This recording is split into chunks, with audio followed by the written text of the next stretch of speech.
рустам нурматов ба чӣ хулоса меояд?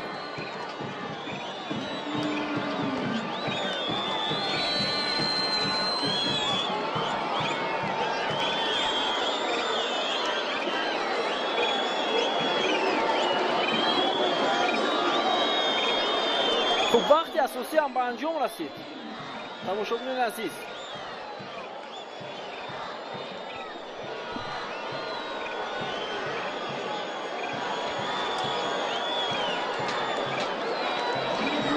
خب حتما داور باز با همکاران خود مشورت میکند.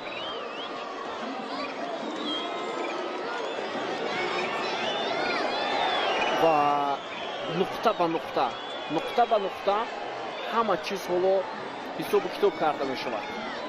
یعنی راستی چی محافظتگری که میسخط با بازیگری روشن توپ با پای کی رسیده مثلا از محافظتگری همه نقطه ها را داوران میآموزند و بعدا به خلاصی انیق میاد. در پایین رقابت هم تو دیدن و الکی به خلاصه آمدن این حل کار شده نمیتواند. بیننده عزیز چند دقیقه که صرف شود باید خلاصه انیق داور معلوم گردد.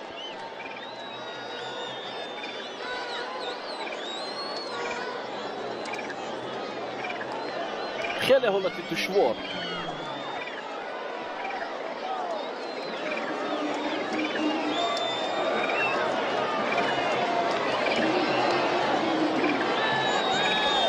خیلی حالت دشوار. وقتی اساسی هم پایان یافت داور برمیگردد به میدان. حالا بیاید به اشاره داور توجه میکنیم. یگان چیز نیست. اشاره میکند رستم نورماتov. نقطه به نقطه من اشاره کردم که داوران لحظه رو تماشا کردن. 10 دقیقه علاوه شد با وقت اساسی رقابت. این درست هم هست.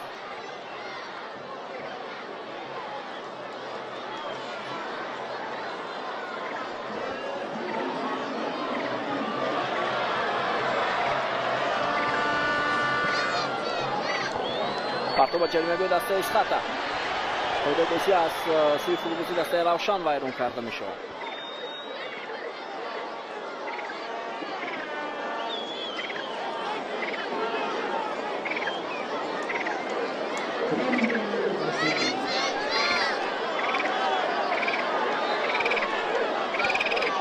خب وقت هست برای هر دو دستان. حالا دقیقه 94 می بازیم. بازی خیلی دشوار برای دسته روشن.